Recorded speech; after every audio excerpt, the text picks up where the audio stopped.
മകനെക്കുറിച്ച് അഭിമാനം കൊള്ളുന്ന ഒരു പിതാവായാണ് ഇന്ന് മുഖ്യമന്ത്രി പിണറായി വിജയനെ നമ്മളൊക്കെ കണ്ടത്. മകന് ED സമൻസ് നൽകി എന്ന വാർത്തയിൽ ഇന്നത്തെ വാർത്താ സമ്മേളനത്തിൽ പതിവ് ശൈലിയിൽ നിന്ന് വ്യത്യസ്തനായ ഒരു പിണറായി വിജയനാണ് കണ്ടത്. ചില മാധ്യമങ്ങൾ മറ്റു താൽപര്യങ്ങളോടെ പുറത്തുവിട്ട സമൻസ് താനോ മകനോ കണ്ടിട്ടില്ലെന്നായിരുന്നു മുഖ്യമന്ത്രിയുടെ വാക്കുകൾ. മുഖ്യമന്ത്രി ഇങ്ങനെ പറയുമ്പോൾ നോട്ടീസ് അയച്ചെങ്കിൽ ED എന്തുകൊണ്ട് തുടർ നടപടികൾ സ്വീകരിച്ചില്ല എന്ന ചോദ്യം പ്രസക്തമാവുകയാണ്. പ്രത്യേകിച്ച് വിവേക് കിരൺ എന്ന മുഖ്യമന്ത്രിയുടെ മകൻ EDക്ക് മുന്നിൽ ഹാജരാകാത്ത സാഹചര്യത്തിൽ. തന്റെ മകനെ എത്ര മാധ്യമപ്രവർത്തകർ കണ്ടിട്ടുണ്ട് എന്നായിരുന്നു മുഖ്യമന്ത്രിയുടെ മറ്റൊരു ചോദ്യം. അധികാരത്തിന്റെ ഇടനാഴിയിൽ സഞ്ചരിക്കുന്ന ആളല്ല തന്റെ മകനെന്ന് മുഖ്യമന്ത്രി പറഞ്ഞു. ലാവ്ലിൻ വടിയെടുത്ത് വീണ്ടും രാഷ്ട്രീയ എതിരാളികൾ വീശുമ്പോൾ പരിക്കേൽക്കാതെ ശക്തനായി നിൽക്കാൻ ഇത്തവണ പിണറായിക്ക് കഴിയുമോ? വിശദമായി നോക്കാം. ആദ്യം ന്യൂസ് അറ്റ് 9 പ്രധാന തലക്കെട്ടുകൾ. മകൻ വിവേക് കിരണിനെതിരായ ആരോപണങ്ങൾ തള്ളി പിണറായി വിജയൻ. മകന് ED നോട്ടീസ് കിട്ടിയിട്ടില്ല, തനിക്ക് മോശമുണ്ടാക്കുന്ന ഒന്നും മക്കൾ ചെയ്യില്ലെന്നും പിണറായി വിജയൻ. ഏതച്ഛനും ഏത് മകനെ കുറിച്ച് അഭിമാനബോധം ഉണ്ടാവും. പക്ഷേ എന്റെ അഭിമാനബോധം പ്രത്യേക തരത്തിലുള്ളതാണ്. ഒരു ദുഷ്പേരും എനിക്കുണ്ടാക്കത്തക്ക രീതിയിൽ എന്റെ മക്കള് ആരും പ്രവർത്തിച്ചിട്ടില്ല. 2023 വിവേക് കിരണിന് നോട്ടീസ് അയച്ചത് ലാവ്ലിൻ കേസിലെന്ന വിവരങ്ങൾ. സമൻസ് അയച്ച വിവരം CPM മറച്ചുവെച്ചത് എന്തിനെന്ന് പ്രതിപക്ഷം.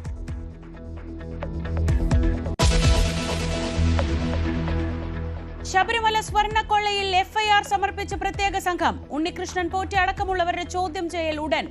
കേന്ദ്ര ഇടപെടൽ ആവശ്യപ്പെട്ട് ഗവർണറെ കണ്ട BJP നേതൃത്വം. ഭരണസമിതിയെ പ്രതി ചേർത്തത് CPMനെ പ്രതി ചേർത്തതിന് തുല്യമെന്ന് VD സതീശൻ.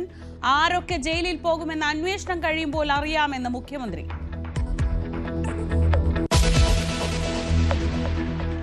എയ്ഡഡ് സ്കൂളുകളിലെ ഭിന്നശേഷി നിയമനത്തിൽ കത്തോലിക്ക സഭയ്ക്ക് വഴങ്ങി സർക്കാർ. NSSന് ലഭിച്ച നിയമപരിരക്ഷ മറ്റ് മാനേജ്മെന്റുകൾക്കും നൽകും. തീരുമാനം മുഖ്യമന്ത്രിയുടെ നേതൃത്വത്തിൽ ചേർന്ന യോഗത്തിൽ.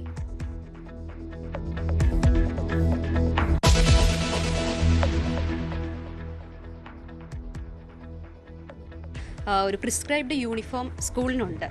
അത് മാനേജ്മെൻറ്റിൻ്റെ കീഴിൽ വരുന്നത് കൊണ്ട് മാനേജ്മെൻറ്റ് ഡിസിഷനുണ്ട് അത് ഈ ഒരു യൂണിഫോമിറ്റി കീപ്പ് ചെയ്യുക എന്നുള്ളത്. ഹിജാബ് അനുവദിക്കാത്തതിന് കൊച്ചിയിലെ സ്കൂളിനെതിരെ ഭീഷണി. സ്കൂളിന് അവധി നൽകി പള്ളുരുത്തിയിലെ saint Rita's public school. Police സംരക്ഷണത്തിൽ സ്കൂൾ തുറക്കാൻ ഹൈക്കോടതി ഉത്തരവ്. അന്വേഷണത്തിന് ഉത്തരവിട്ട് വിദ്യാഭ്യാസ മന്ത്രി.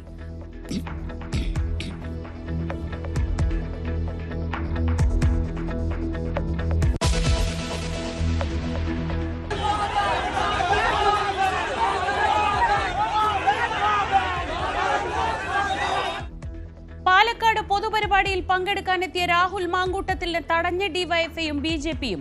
ഗോ ബാക്ക് വിളികളുമായി പ്രതിഷേധം വകവയ്ക്കാതെ രാഹുൽ. സംരക്ഷണം ഒരുക്കി കോൺഗ്രസ് പ്രവർത്തകർ.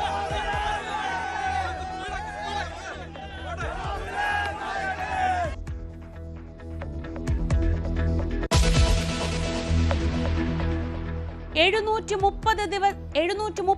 ദിവസത്തെ ഇരുട്ട് ജീവിതത്തിന് ശേഷം മുഴുവൻ ബന്ദികളെയും മോചിപ്പിച്ച ഹമാസ്. ട്രംപിനെ കയ്യടികളോടെ വരവേറ്റ് ഇസ്രയേൽ പാർലമെന്റ്. ഇനി ഇസ്രയേലിന്റെ സുവർണ കാലഘട്ടമെന്ന ട്രംപ്. പ്രസംഗത്തിനിടെ നാടകീയ രംഗങ്ങൾ.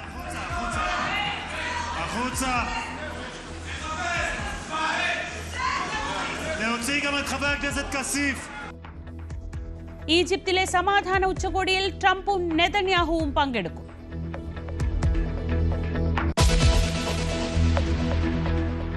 കരൂർ ദുരന്തത്തിൽ അന്വേഷണം CBIക്ക് വിട്ട് സുപ്രീംകോടതി മേൽനോട്ടത്തിൽ അന്വേഷണം. DMKക്ക് തിരിച്ചടിയായി തീരുമാനം. കരൂർ സന്ദർശിക്കാൻ വിജയിന് പോലീസിന്റെ അനുമതി. വെള്ളിയാഴ്ച പൊതുവേദിയിൽ വെച്ച് മരിച്ചവരുടെ കുടുംബങ്ങളെ കാണും.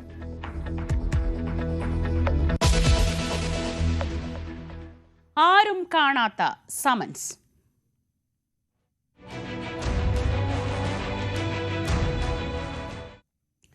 മാധ്യമങ്ങൾ പറയുന്ന EDയുടെ സമൻസ് താനോ മകനോ കണ്ടിട്ടില്ലെന്നും തങ്ങൾക്കാർക്കും കിട്ടിയിട്ടില്ലെന്നും മുഖ്യമന്ത്രി പിണറായി വിജയൻ. ക്ലിഫ് ഹൗസിൽ അങ്ങനെ ഒരു സമൻസ് കിട്ടിയിട്ടില്ല. മകന് കിട്ടിയതായി ഇതുവരെ പറഞ്ഞിട്ടുമില്ല. തനിക്ക് മോശമുണ്ടാക്കുന്ന ഒന്നും തന്റെ മക്കൾ ചെയ്യില്ലെന്നും പിണറായി വിജയൻ പറഞ്ഞു. എവിടെയാണ് ഈ പറയുന്ന ഏജൻസിയുടെ സമൻസോ എന്താണ് സമൻസ് കൊടുത്തത്? എവിടെയാ കൊടുത്തത്? ആരെ കയ്യിലാണ് കൊടുത്തത്? ആർക്കാണ് അയച്ചത്? എന്താണ് മലയാള മനോരമയും ഈ ഏജൻസിയും തമ്മിൽ ഇത്ര വലിയ ബന്ധം? എങ്ങനെയാണ് വളരെ വേഗം അവരുടെ കയ്യിലേക്ക് റിപ്പോർട്ട് വരുന്നത്? ആരെയും കയ്യിൽ ആ റിപ്പോർട്ട് കിട്ടിയിട്ടില്ലല്ലോ. റിപ്പോർട്ട് കിട്ടിയിട്ട് മറുപടി കൊടുക്കേണ്ട ഒരു കാര്യം വന്നിട്ടില്ലല്ലോ.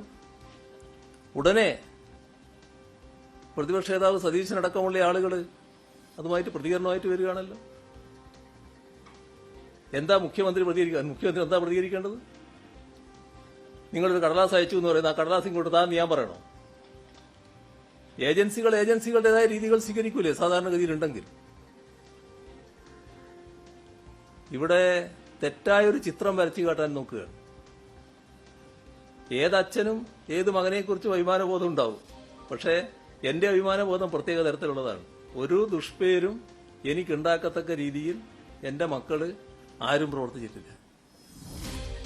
വി വിനോദ് വിശദാംശങ്ങളുമായി. വിനോദ്, നമ്മൾ ഏറെക്കാലമായി മുഖ്യമന്ത്രി പിണറായി വിജയനെ കാണുന്നു. അദ്ദേഹത്തെ പാർട്ടി സെക്രട്ടറിയായി കണ്ടിട്ടുണ്ട്. കഴിഞ്ഞ 10 വർഷത്തോളമായി മുഖ്യമന്ത്രിയായി കണ്ടിട്ടുണ്ട്.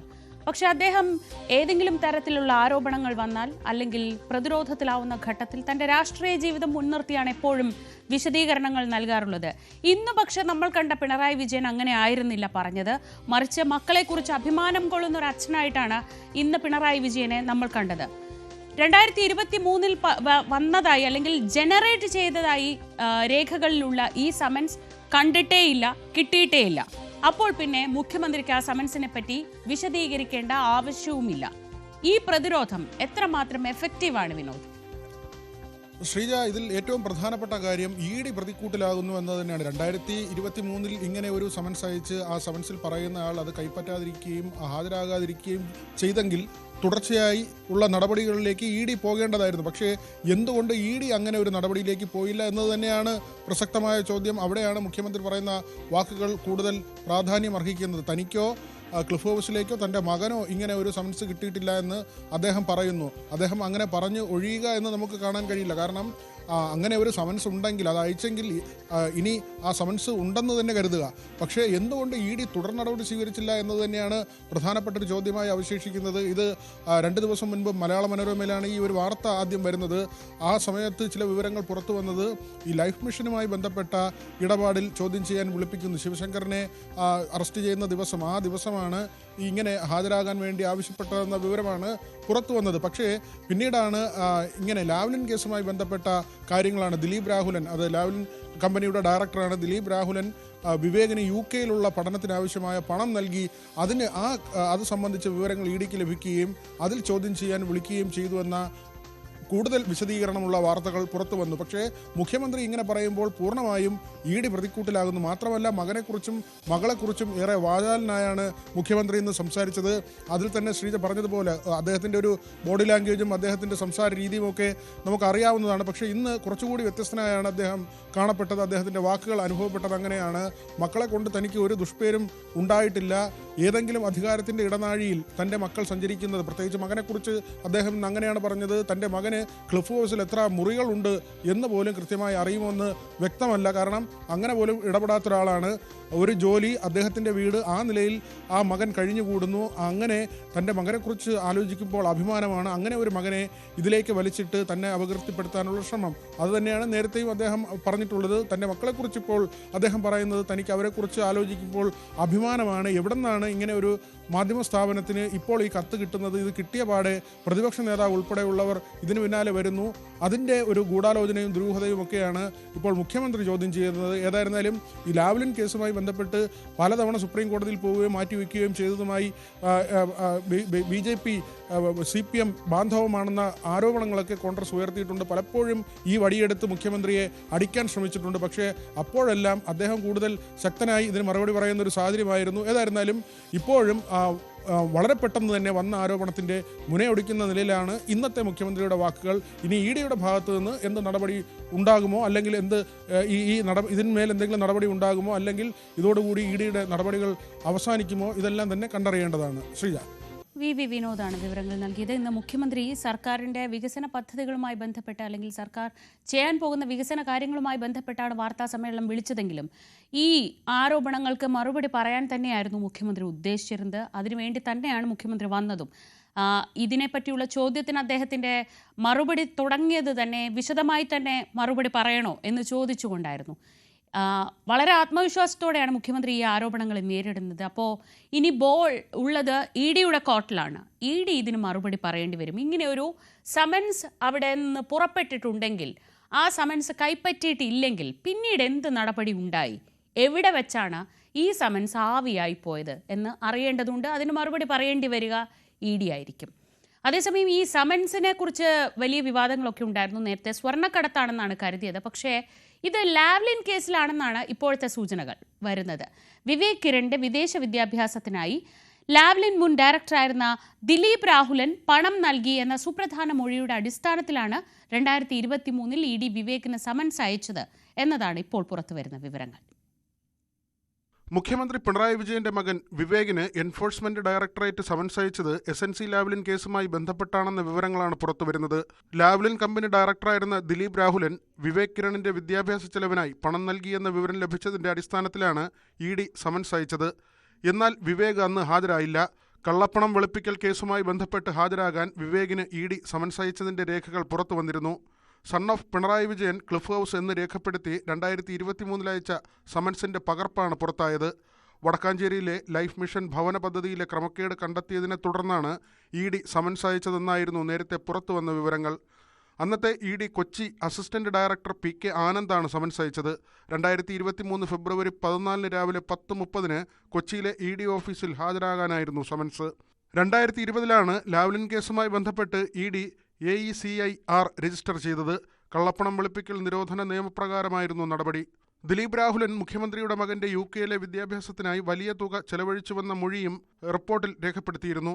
സമൻസിൽ പിന്നീട് തുടർ നടപടികളുണ്ടായില്ല. പിണറായി വിജയൻ വൈദ്യുതി മന്ത്രിയായിരുന്ന കാലത്ത് പന്നിയാർ, ചെങ്കുളം, പള്ളിവാസൽ ജലവൈദ്യുത പദ്ധതികളുടെ നവീകരണത്തിന് കനേഡിയൻ കമ്പനിയായ SNC ലാവ്ലിനുമായി കരാറുണ്ടാക്കിയതിൽ ക്രമക്കേടുണ്ടെന്നും ഇതുവഴി 86.25 കോടിയുടെ നഷ്ടം സംഭവിച്ചുവെന്നുമാണ് കേസ്. അതുവഴി സംസ്ഥാനത്തിന് 374 കോടി രൂപയുടെ നഷ്ടം സംഭവിച്ചിട്ടുണ്ടെന്നാണ് ലാവ്ലിൻ കേസിലെ പ്രധാന ആരോപണം. ന്യൂസ് 18 കൊച്ചി. ഇ ഡി മുഖ്യമന്ത്രിയുടെ മകന് സമൻസ് അയച്ചെന്ന വിവരം CPM മറച്ചുവെച്ചത് എന്തിനെന്ന് പ്രതിപക്ഷ നേതാവ് VD സതീശൻ. കേസ് അവസാനിച്ചുവെന്ന് CPM ജനറൽ സെക്രട്ടറി MA ബേബിക്ക് പറയാനുള്ള വിവരം എവിടെ നിന്ന് കിട്ടി? CPM BJP ബന്ധം ഇതോടെ കൂടുതൽ വ്യക്തമായെന്നും പ്രതിപക്ഷ നേതാവ് പറഞ്ഞു. ഇതെങ്ങനെയാണ് മൂടി വയ്ക്കപ്പെട്ടത്? ഒരു സമൻസ് അയക്കാൻ ഒരു തുടക്കം ഉണ്ടാവും. ആ തുടക്കം എങ്ങനെ ഇല്ലാതായി സമൻസ് അയച്ചു കഴിഞ്ഞപ്പോൾ? ഇപ്പോൾ MA ബേബി ഒരു പ്രതികരണം നടത്തിയിട്ടുണ്ട്, അത് ഇല്ലാതായെന്ന്.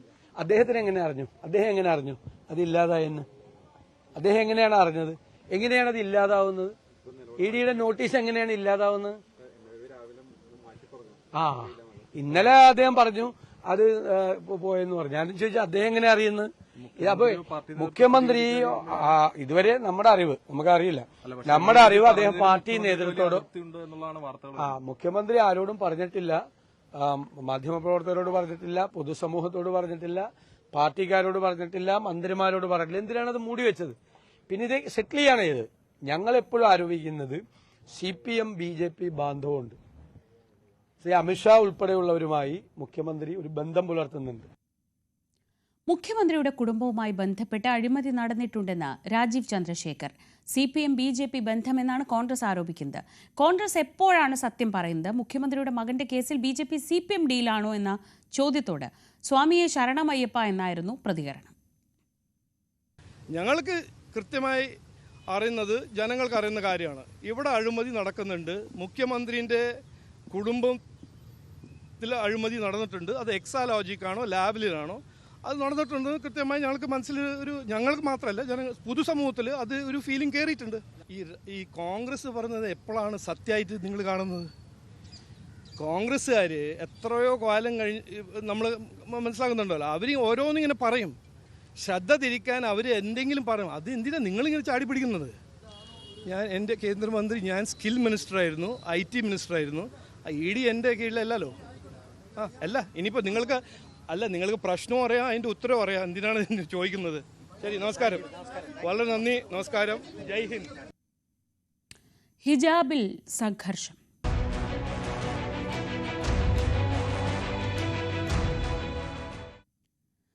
സ്കൂളിൽ ഹിജാബ് അനുവദിക്കാത്തതിന് ഭീഷണി നേരിട്ട കൊച്ചിയിലെ സ്കൂളിന് പോലീസ് സംരക്ഷണം ഒരുക്കാൻ കോടതി നിർദ്ദേശം. നാളെ മുതൽ സ്കൂൾ പ്രവർത്തിക്കുമെന്ന് പള്ളുരുത്തിയിലെ സെന്റ് റീത്താസ് പബ്ലിക് സ്കൂൾ അധികൃതർ വ്യക്തമാക്കി.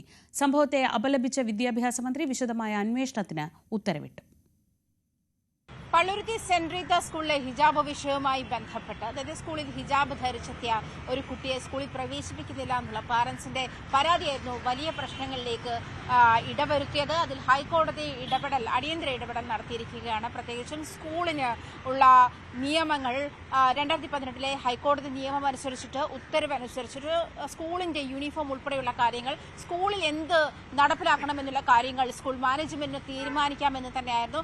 ആ ലോ ആൻഡ് ഓർഡർ തുടരണം എന്ന് തന്നെയാണ്, അത് മാനിക്കണമെന്ന് തന്നെയാണ് ഹൈക്കോടതി പറഞ്ഞിരിക്കുന്നത്. മാത്രമല്ല, സ്കൂളിന് കഴിഞ്ഞ ദിവസം ഇതുമായി ബന്ധപ്പെട്ട പ്രതിഷേധത്തിന്റെ ഭാഗമായി സ്കൂൾ 2 ദിവസത്തേക്ക് പ്രവർത്തിക്കാതിരിക്കാതെ 2 ദിവസത്തേക്ക് അവധി നൽകുന്ന ഒരു സാഹചര്യം ഉണ്ടായിരുന്നു. അത് പോലീസ് പ്രൊട്ടക്ഷൻ സ്കൂൾ മാനേജ്മെന്റ് ആവശ്യപ്പെടുകയും ചെയ്തിരുന്നു. ആ ഒരു സാഹചര്യത്തിൽ സ്കൂൾ മാനേജ്മെന്റിന് പോലീസ് പ്രൊട്ടക്ഷൻ നൽകണമെന്നും കോടതി ഉത്തരവിട്ടു. ജസ്റ്റിസ് എൻ നഗരേഷിന്റെ ബെഞ്ചാണ് അടിയന്തരമായി ഈ വിഷയത്തിൽ ഇടപെടുകയും നിർണായകമായ ഉത്തരവ് വിധി പുറപ്പെടുവിക്കുകയും ചെയ്തത്. പോലീസ് പ്രൊട്ടക്ഷന് വേണ്ടിയിട്ടാണ് ചോദിച്ചിട്ടുള്ളത്. അപ്പൊ കോടതി ഇന്നത്തെ ഇന്ററിം ഓർഡർ അനുസരിച്ച് നമുക്ക് അനുകൂലമായി വിധിച്ചിട്ടുണ്ട്. സ്കൂളിന് എല്ലാ തരത്തിലുള്ള പ്രൊട്ടക്ഷനുകളും കൊടുക്കണമെന്നും അവിടെ ലോ ആൻഡ് ഓർഡർ മെയിൻറ്റെയിൻ ചെയ്യാനായിട്ടും സ്റ്റേറ്റിനോട് കോടതി ആവശ്യപ്പെട്ടിട്ടുണ്ട്. യൂണിഫോമിന്റെ കാര്യത്തിൽ എല്ലാ കുട്ടികൾക്കും ഒരുപോലെ, അതായത് യൂണിഫോം ഏത് തരത്തിൽ വേണമെന്ന് മാനേജ്മെന്റ് തീരുമാനിച്ചിട്ടുണ്ട്. അത് വയലേറ്റ് ചെയ്തു വന്നതുകൊണ്ടാണ് കുട്ടിയോട് ഹിജാബ് ധരിച്ചു വരാൻ പാടില്ല എന്ന് സ്കൂൾ മാനേജ്മെന്റ് മുന്നോട്ട് വെച്ചത്. ആ കാര്യത്തിൽ നിർബന്ധം പിടിച്ചതെന്ന് പ്രിൻസിപ്പാളും ന്യൂസ് 18നോട് പറഞ്ഞു. 4 മാസത്തേക്ക് കുട്ടി സെയിം ഇതിൽ തന്നെയാണ്, ഈ ഒരു നമ്മൾ പ്രിസ്ക്രൈബ് ചെയ്തിരിക്കുന്ന ആ ഒരു യൂണിഫോമിറ്റിയിൽ തന്നെയാണ് കുട്ടി വന്നിരുന്നത്. പക്ഷേ പെട്ടെന്നൊരു സുപ്രഭാതത്തിൽ കുട്ടി വന്ന് കയറുമ്പോൾ നമ്മൾ പാരൻസിനെ വിളിച്ചു. കുട്ടിയെ സേഫ് ആക്കിയിട്ടാണ് നമ്മൾ പാരൻസിനെ വിളിച്ചത്. സംസാരിച്ചു, നമുക്കിങ്ങനെയാണല്ലോ, അഡ്മിഷൻ എടുത്ത സമയത്ത് നമ്മൾ സംസാരിച്ചതാണ്.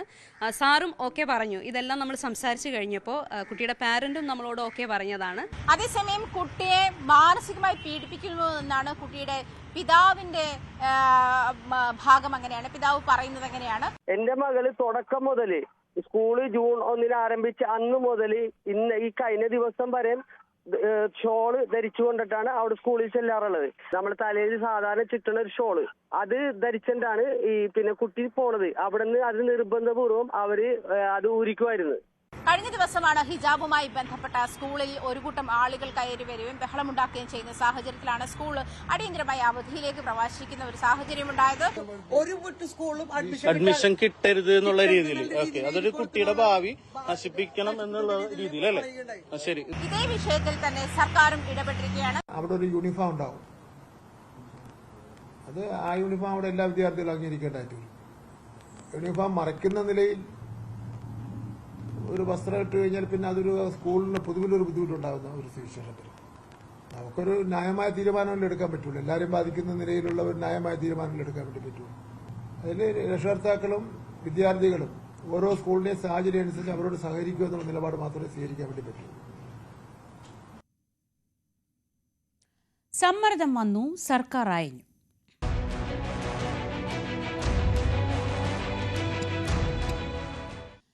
ഭിന്നശേഷി നിയമന വിവാദത്തിൽ കത്തോലിക്ക സഭയുടെ സമ്മർദ്ദത്തിന് വഴങ്ങി സർക്കാർ. NSSന് ലഭിച്ച നിയമപരിരക്ഷ മറ്റ് മാനേജ്മെന്റുകൾക്കും നൽകാനാണ് സർക്കാരിന്റെ തീരുമാനം. മുഖ്യമന്ത്രിയുടെ നേതൃത്വത്തിൽ ചേർന്ന യോഗത്തിലാണ് തീരുമാനം കൈക്കൊണ്ടത്. ബഹുമാനപ്പെട്ട സുപ്രീം കോടതി NSS മാനേജ്മെന്റിന് നൽകിയ വിധിയിലെ ഇളവുകളും ആനുകൂല്യങ്ങളും സംസ്ഥാനത്തെ മറ്റ് എയ്ഡഡ് സ്കൂൾ മാനേജ്മെന്റുകൾക്ക് കൂടി ബാധകമാക്കുന്നതിനാവശ്യമായ നിയമപരമായ നടപടികൾ സർക്കാർ സ്വീകരിക്കും. ഇതിനായി കേസ് വീണ്ടും പരിഗണിക്കുമ്പോൾ സർക്കാരിന്റെ നിലപാട് കോടതിയെ അറിയിക്കും. സുപ്രീംകോടതി ഭിന്നശേഷി വിഭാഗത്തിന്റെ അവകാശങ്ങൾ പൂർണ്ണമായും സംരക്ഷിച്ചുകൊണ്ടും അതേസമയം അധ്യാപക സമൂഹത്തിന്റെയും മാനേജ്മെന്റുകളുടെയും ന്യായമായ പ്രശ്നങ്ങൾ പരിഗണിച്ചുകൊണ്ടും ഒരു സമഗ്രമായ പരിഹാരമാണ് സർക്കാർ ലക്ഷ്യമിടുന്നത്.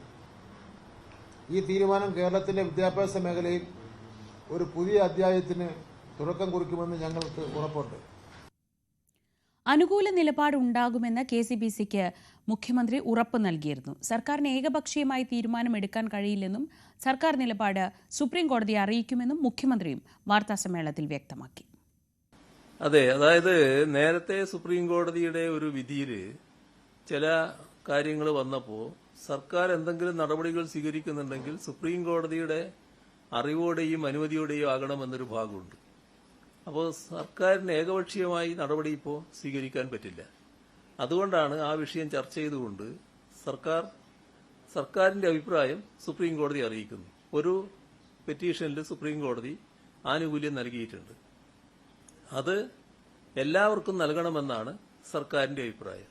ആ കാര്യം സുപ്രീം കോടതിയെ അറിയിച്ച് സ്വാഭാവികമായും സുപ്രീം കോടതി അംഗീകരിക്കുമെന്നാണ് സർക്കാർ പ്രതീക്ഷിക്കുന്നത്. ആ അനുമതിയോടെ നടപ്പാക്കണമെന്നാണ് സർക്കാർ കരുതുന്നത്. കേരളത്തിലെ സർക്കാർ എയ്ഡഡ് സ്കൂളുകളിൽ ഭിന്നശേഷി നിയമനം പൂർത്തീകരിച്ചതിന് ശേഷം മാത്രമേ മറ്റ് നിയമനങ്ങൾക്ക് അംഗീകാരം നൽകുകയുള്ളൂ എന്നൊരു സർക്കാർ നിലപാടിനെതിരെ NSS സുപ്രീം കോടതിയെ സമീപിക്കുകയും തുടർന്ന് അവർക്ക് അനുകൂലമായി ഒരു വിധി വരികയും ചെയ്തിരുന്നു. ഇതിന്റെ ഭാഗമായി NSSന് ഭിന്നശേഷി ഒഴിവുകൾ നിലനിൽക്കെ തന്നെ മറ്റ് നിയമനങ്ങൾ നടത്താനും അതിന് സർക്കാർ അംഗീകാരം ലഭിക്കാനുമുള്ള ഒരു സാഹചര്യം ഒരുങ്ങുന്നു. തുടർന്നായിരുന്നു ക്രിസ്ത്യൻ മാനേജ്മെന്റുകളും ഈ ഒരു വിധിയുടെ അടിസ്ഥാനത്തിൽ ഇത്തരത്തിൽ ക്രിസ്ത്യൻ മാനേജ്മെന്റുകൾക്കടക്കം ഈ ഒരു ഇളവ് ലഭിക്കണമെന്ന് സർക്കാരിനെ സമീപിക്കുകയും തുടർന്ന് വലിയ സമരങ്ങൾക്കും മറ്റും കേരളം സാക്ഷ്യം വഹിച്ചത്. ആ സമയത്തായിരുന്നു ഇത്തരത്തിൽ വിദ്യാഭ്യാസ മന്ത്രി ശിവൻകുട്ടി അടക്കം നിലപാടെടുത്തത്. ഇത് NSSന് മാത്രം ബാധകമായ ഒരു വിധിയാണെന്നും തുടർന്ന് ഇതിന് മറ്റ് ക്രിസ്ത്യൻ മാനേജ്മെന്റുകൾക്കടക്കം ഇത്തരത്തിലൊരു വിധിയുടെ ആനുകൂല്യം ലഭ്യമാകണമെങ്കിൽ അവർ സുപ്രീം കോടതിയെ സമീപിക്കണമെന്നും എന്നുള്ളൊരു നിലപാടായിരുന്നു. ഈ ഒരു ജാതിയുടെയും മതത്തിന്റെയും പേരിൽ വിരട്ടലൊന്നും വേണ്ട എന്ന തരത്തിലുള്ള ഒരു കർശന നിലപാടായിരുന്നു തുടക്കത്തിൽ ശിവൻകുട്ടി അടക്കം എടുത്തിരുന്നത്. തുടർന്ന് ഇതിനുശേഷം ക്രിസ്ത്യൻ മാനേജ്മെന്റ് അടക്കം വലിയ പ്രക്ഷോഭങ്ങളിലൂടെ മുന്നോട്ട് പോവുകയും സഭ ഈ ഒരു സർക്കാരിന് മേൽ വലിയ സമ്മർദ്ദം ചെലുത്തുകയും ചെയ്തിരുന്നു. അതിനുശേഷമാണ് ഇത്തരത്തിൽ മുഖ്യമന്ത്രിയുടെ നേതൃത്വത്തിൽ അഡ്വക്കേറ്റ് ജനറലും തുടർന്ന് ഇത്തരത്തിൽ വിദ്യാഭ്യാസ മന്ത്രി അടക്കം ഉള്ള ഒരു ചർച്ച നടക്കുകയും ഇന്ന് അതിൽ നിർണായകമായ ഒരു നീക്കം സർക്കാരിന്റെ ഭാഗത്തു നിന്നും ഉണ്ടാകുന്നു. അതായത് നിയമസഭാ ഇലക്ഷനും മറ്റ് തദ്ദേശ തെരഞ്ഞെടുപ്പ് ഇലക്ഷൻ അടക്കം മുൻനിർക്കെ ഇത്തരത്തിലൊരു രാഷ്ട്രീയ തലത്തിലേക്ക് ഇക്കാര്യം എത്താതിരിക്കാനുള്ള ഒരു നീക്കമായിട്ടാണ് സർക്കാർ ഇതിനെ കാണുന്നതും തുടർന്ന് ഇത്തരത്തിലൊരു ചർച്ചയ്ക്ക് മുഖ്യമന്ത്രി തന്നെ നേരിട്ട് മുൻകൈ എടുക്കുന്നത്. ഇതിൽ നിർണായകമായ ഒരു തീരുമാനം എന്ന് പറയുന്നത് തന്നെ ഇത്തരത്തിൽ ഈ ഒരു NSSന് മാത്രം അനുകൂലമായി വന്നൊരു വിധിയാണ് എന്ന് സർക്കാർ നിലപാടെടുത്തിരുന്ന വിഷയം മറ്റ് ക്രിസ്ത്യൻ മാനേജ്മെന്റുകൾക്കടക്കം ഇത്തരത്തിൽ ആ വിധിയുടെ ആനുകൂല്യം ഈ ക്രിസ്ത്യൻ മാനേജ്മെന്റുകൾക്കടക്കം അനുകൂലമാവുന്ന തരത്തിലേക്ക് കാര്യങ്ങൾ സർക്കാർ കൈകാര്യം ചെയ്യാൻ തീരുമാനിക്കുന്നു എന്നതാണ്. അതായത് ഈ ഒരു ക്രിസ്ത്യൻ മാനേജ്മെന്റ് ഇത്തരത്തിലുള്ള ഒരു സമ്മർദ്ദം സർക്കാരിന് മേൽ ചെലുത്തിയ ഒരു സമ്മർദ്ദം അതിൻ്റെ പരിപൂർണ്ണ ഫലത്തിലേക്ക് എത്തുന്നു. അതായത് ഈ ഒരു സർക്കാരിന് മേലുള്ള സമ്മർദ്ദത്തിൽ സർക്കാരിന് ഇത്തരത്തിലൊരു തീരുമാനത്തിലേക്ക് എത്തേണ്ടി വരുന്നു എന്നാണ് നമുക്ക് മനസ്സിലാക്കാൻ കഴിയുന്നതടക്കം. ഇത്തരത്തിലുള്ളൊരു ആനുകൂല്യം സുപ്രീം കോടതി സമീപിക്കുമ്പോൾ അതിൽ സർക്കാർ ഈ ഒരു അനുകൂല നിലപാട് അറിയിക്കും. മാത്രമല്ല ഇത്തരത്തിൽ കാര്യങ്ങളിൽ സർക്കാരിന് തീരുമാനമെടുക്കണമെങ്കിൽ ഇതിൽ സർക്കാരിന് മാത്രം തീരുമാനമെടുക്കാൻ കഴിയില്ല, അത് കോടതിയെ അറിയിക്കുകയും തുടർന്ന് ഇത്തരത്തിലുള്ള അനുകൂല ഉത്തരവ് ഉടൻ തന്നെ ഇറക്കുമെന്നും എല്ലാ മാനേജ്മെന്റുകളുടെയും ബുദ്ധിമുട്ട് സർക്കാരിന്റെ പരിഗണനയിൽ ഉണ്ടെന്നും അതിന് എല്ലാവിധ പരിഹാരം എന്ന തരത്തിൽ ഒരു ഉത്തരവ് ഇറക്കുമെന്നാണ് സർക്കാർ ഇപ്പോൾ മുഖ്യമന്ത്രിയുടെ അധ്യക്ഷതയിൽ ചേർന്ന ഈ ഒരു ചർച്ചയിലൂടെ പരിഹാരം എന്ന തരത്തിലേക്ക് വന്നിട്ടുള്ളത്. അതിനുശേഷം മന്ത്രി ശിവൻകുട്ടി അടക്കം മാധ്യമങ്ങളോട് പറഞ്ഞത് ഇത്തരത്തിൽ ഈ നിലപാടിലെ ആകെ മലക്കമറിഞ്ഞുകൊണ്ടുള്ള നിലപാടായിരുന്നു മന്ത്രി ശിവൻകുട്ടിയുടെ അടക്കം. അതിനുശേഷം മന്ത്രി ശിവൻകുട്ടി ക്ലീമിസ് ബാവയെ അടക്കം നേരിട്ട് ചെന്ന് പട്ടം ബിഷപ്പ് ഹൗസിലെത്തി ക്ലീമിസ് ബാവയെ നേരിട്ട് ചെന്ന് കാണുന്നു. തുടർന്ന് മുഖ്യമന്ത്രി തന്നെ പത്രസമ്മേളനത്തിൽ ഈ കാര്യങ്ങൾ വ്യക്തത വരുത്തുന്നു. ഈ ഒരു കാര്യം മറ്റ് രാഷ്ട്രീയ തലങ്ങളിലേക്ക് എത്താതിരിക്കാനുള്ള ഒരു സർക്കാരിൻ്റെ ഒരു പ്രതിരോധ തന്ത്രമായിട്ടാണ് ഇപ്പോൾ ഇത് കണക്കാക്കുന്നത്. മാത്രമല്ല ഇതോടുകൂടി ഈ ക്രിസ്ത്യൻ മാനേജ്മെന്റിലും ക്രൈസ്തവ സഭകളുടെയും എല്ലാം ആനുകൂല്യം സർക്കാരിന് ലഭിക്കുമെന്നൊരു പ്രതീക്ഷയോടുകൂടിയുമാണ് സർക്കാർ ഈ ഒരു നയപരമായ ഒരു കൃത്യമായ ഒരു തീരുമാനത്തിലേക്ക് എത്തിയിരിക്കുന്നത്. സാരംഗ് സുധാകരനാണ് വിവരങ്ങൾ നൽകിയത്. ഇടവേള.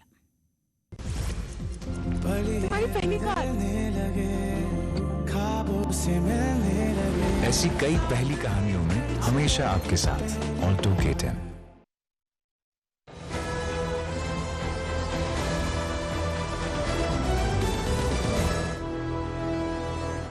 Safety check? All done, ma'am. Spaceship में 6 airbags on. Experience a space that's out of this world with the Maruti Suzuki WagonR. Space for life.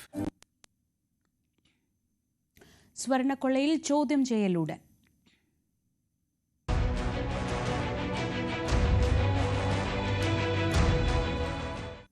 Sabarimala സ്വർണ്ണക്കൊള്ളയിൽ FIRകൾ Ranni കോടതിയിൽ സമർപ്പിച്ചു. സ്വർണ്ണ കവർച്ച കേസ് അന്വേഷിക്കുന്ന SIT ആണ് എഫ്ഐആറുകൾ സമർപ്പിച്ചത്. ക്രൈംബ്രാഞ്ച് ആസ്ഥാനത്ത് രജിസ്റ്റർ ചെയ്ത 2 കേസുകളുടെ എഫ്ഐആറാണ് കോടതിയിൽ സമർപ്പിച്ചത്. ഇനി പ്രതികൾക്ക് നോട്ടീസ് നൽകി ചോദ്യം ചെയ്യാൻ വിളിച്ചു വരുത്തും.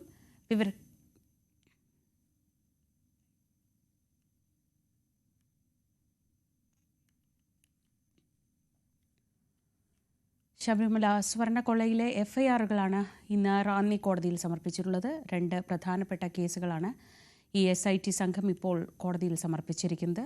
ക്രൈംബ്രാഞ്ച് ആസ്ഥാനത്താണ് ഈ 2 കേസുകൾ രജിസ്റ്റർ ചെയ്തിട്ടുള്ളത്. ശശി നാരായണൻ വിവരങ്ങളുമായി. ശശി, ഏറ്റവും പ്രധാനപ്പെട്ട ഘട്ടത്തിലേക്ക് കടക്കുകയാണ്. ഇത് എവിടെ മുതലാണ് ഈ തട്ടിപ്പ് ആരംഭിച്ചത്? എങ്ങനെ ഈ തട്ടിപ്പ് നടന്നു? ഉദ്യോഗസ്ഥർക്കപ്പുറത്തേക്ക് ഇതിനറിവുണ്ടോ? ഇങ്ങനെ പ്രധാനപ്പെട്ട എല്ലാ കാര്യങ്ങൾക്കും ഉത്തരം കിട്ടണമെങ്കിൽ കൃത്യമായ മൊഴിയെടുക്കലിലേക്ക്, ചോദ്യം ചെയ്യലിലേക്ക് കടക്കേണ്ടതുണ്ട്. അതെപ്പോൾ മുതൽ ആരംഭിക്കുമെന്നാണ് നമുക്ക് ലഭിക്കുന്ന വിവരങ്ങൾ?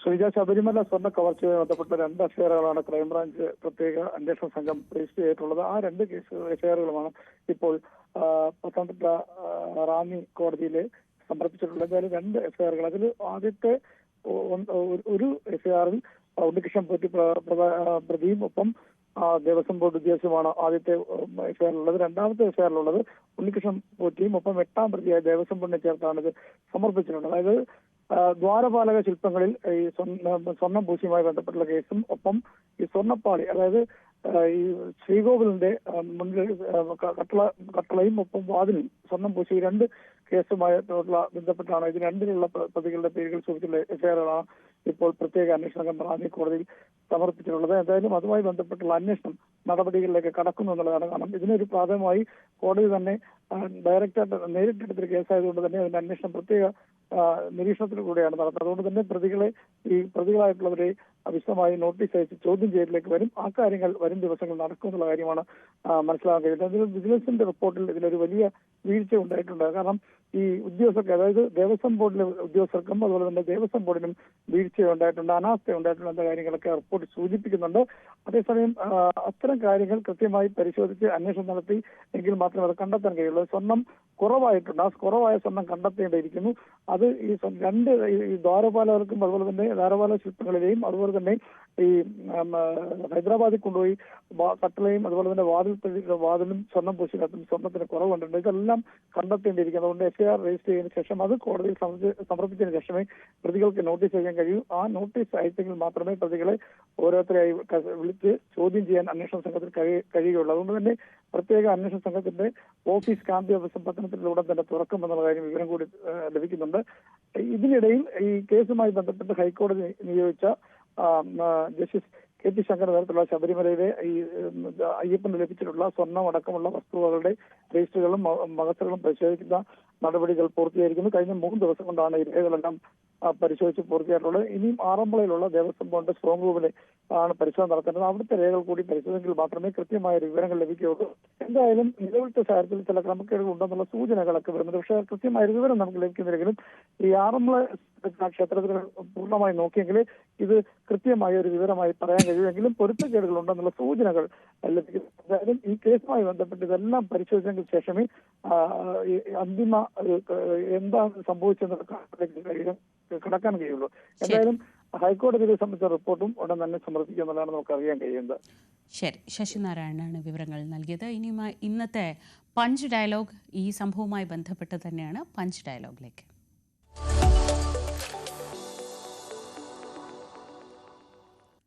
ഇന്നത്തെ വാർത്താ സമ്മേളനത്തിൽ ശബരിമലയിലെ സ്വർണ്ണക്കൊള്ളയെക്കുറിച്ചുള്ള ചോദ്യത്തിന് മുഖ്യമന്ത്രി നൽകിയ മറുപടിയാണ് ഇന്നത്തെ ആ പഞ്ച് ഡയലോഗ്.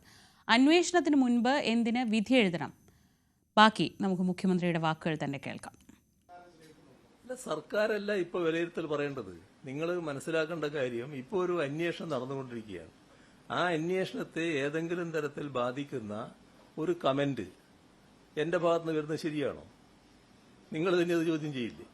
അപ്പൊ അത്തരം കാര്യങ്ങളിലേക്ക് ചോദ്യം പോയിട്ട് കാര്യമില്ല. ഞാനിപ്പോൾ അതിനെക്കുറിച്ച് പറയാനാണല്ല. അതുമായി ബന്ധപ്പെട്ട് ഒരു കാര്യം മാത്രമാണ് ഉറപ്പാക്കേണ്ടത്: അന്വേഷണം കൃത്യമായി നടക്കണം. അതിപ്പോൾ നടന്നുകൊണ്ടിരിക്കുന്നുണ്ട്. ആ അന്വേഷണത്തിന്റെ ശേഷം എന്താണോ ചെയ്യേണ്ടത് അത് നമുക്ക് തീരുമാനിക്കാം.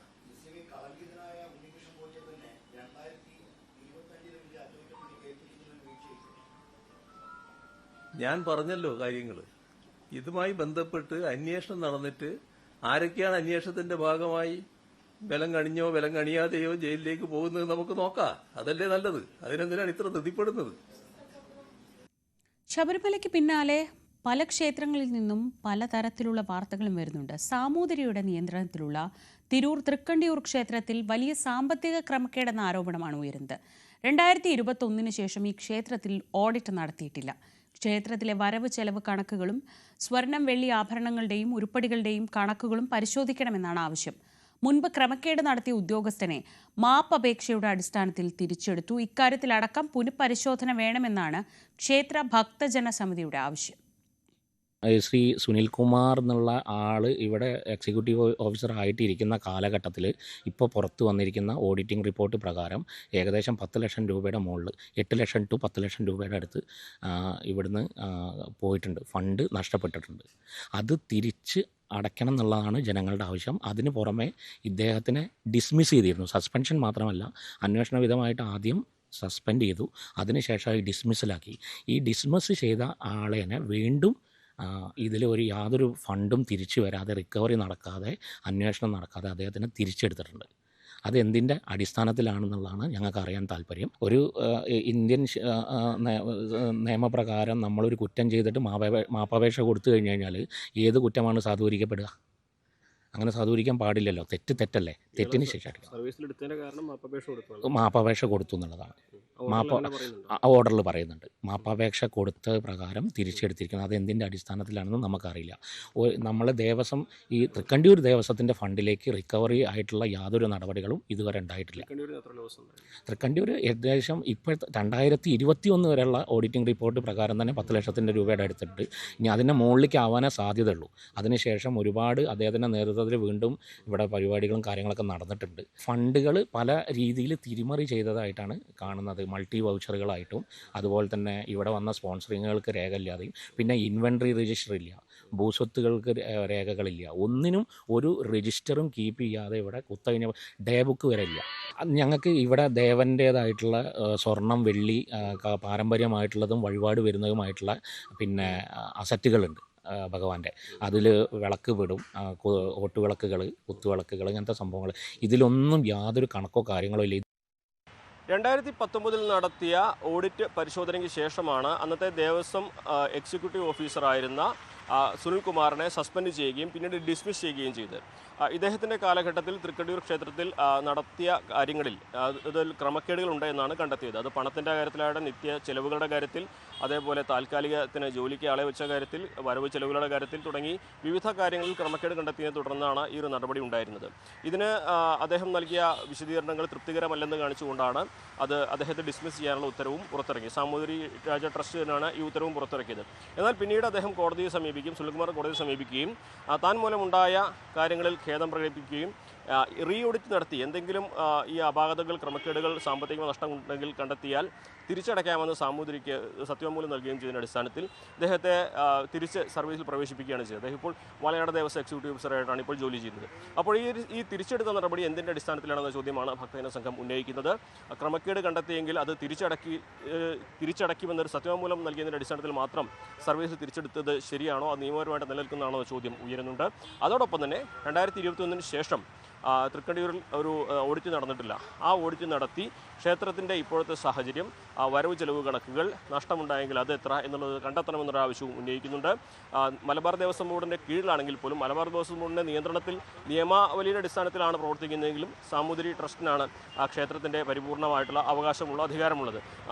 ആളുകളെ ജോലിക്ക് വെക്കുന്നതും അത് സംബന്ധിച്ച കാര്യങ്ങളൊക്കെ തീരുമാനിക്കുന്നത് ഈ ട്രസ്റ്റാണ്. അപ്പോൾ മലബാർ ദേവസ്വം ബോർഡിന് പൂർണ്ണമായിട്ടും ഇതിൽ ഇടപെടാൻ കഴിഞ്ഞിട്ടില്ല എന്നുള്ളതൊരു വസ്തുത തന്നെയാണ്. പക്ഷേ ഈ ഒരു വിഷയത്തിൽ ദേവസ്വം ബോർഡും സർക്കാരും ഒരുപോലെ തന്നെ ഇടപെട്ട് ഉയർന്നിരിക്കുന്ന ആക്ഷേപങ്ങൾ അത് പരിഹരിക്കാനുള്ള നടപടി സ്വീകരിക്കണമെന്ന ആവശ്യമാണ് ഉയരുന്നത്. എന്തുതന്നെയാണെങ്കിലും സാമൂതിരി ട്രസ്റ്റിന് കീഴിലുള്ള മറ്റ് ക്ഷേത്രങ്ങളിലും സമാനമായ സാഹചര്യം ഉണ്ടെന്നും ഭക്തജന സംഘം ആരോപിക്കുന്നുണ്ട്. ആ ക്ഷേത്രങ്ങൾ കേന്ദ്രീകരിച്ചുകൂടി ഇത്തരത്തിലുള്ള നടപടികൾ സ്വീകരിച്ച് ക്ഷേത്രത്തിൻ്റെ സ്വത്ത് അന്യാധീനപ്പെട്ടു പോകുന്ന സാഹചര്യങ്ങൾ ഒഴിവാക്കണമെന്ന ആവശ്യമാണ് ശക്തമായിട്ട് ഉയരുന്നത്. മലപ്പുറത്തു നിന്നും CV അനുമോദ്, ന്യൂസ് 18. കൊട്ടാരക്കര ഗണപതി ക്ഷേത്രത്തിലെ കൃത്രിമ കരിപ്രസാദ നിർമ്മാണത്തിൽ ദേവസ്വം AOയ്ക്കും മേൽശാന്തിക്കും നോട്ടീസ്. ദേവസ്വം അസിസ്റ്റന്റ് കമ്മീഷണറാണ് നോട്ടീസ് നൽകിയത്. അതേസമയം കഴിഞ്ഞ ദിവസം ദേവസ്വം വിജിലൻസ് ശേഖരിച്ച സാമ്പിളുകൾ ശാസ്ത്രീയ പരിശോധനയ്ക്ക് വിധേയമാക്കും. ദേവസ്വം വിജിലൻസിന്റെ പരിശോധനയ്ക്ക് പിന്നാലെ ദേവസ്വം അഡ്മിനിസ്ട്രേറ്റീവ് ഓഫീസർക്കും മേൽശാന്തിക്കും കീഴ്ശാന്തി ചുമതല വഹിക്കുന്ന ആൾക്കുമാണ് നോട്ടീസ് നൽകിയത്. വിശദീകരണത്തിന്മേൽ തുടർ നടപടി സ്വീകരിക്കും. കഴിഞ്ഞ ദിവസം നടന്ന വിജിലൻസ് പരിശോധനയിൽ കരിപ്രസാദം നിർമ്മിക്കാൻ ഉപയോഗിച്ച വസ്തുക്കളും ക്ഷേത്രത്തിനുള്ളിൽ സൂക്ഷിക്കേണ്ട ജീവതയും നെറ്റിപ്പട്ടവും കൂടാതെ പൂജാ സാധനങ്ങളും കണ്ടെത്തിയിരുന്നു. വാടക വീട്ടിൽ നിന്നും ദേവസ്വം കെട്ടിടത്തിന് മുകളിൽ നിന്നും ശേഖരിച്ച വസ്തുക്കൾ മറ്റൊരിടത്തേക്ക് മാറ്റി സീൽ ചെയ്തു.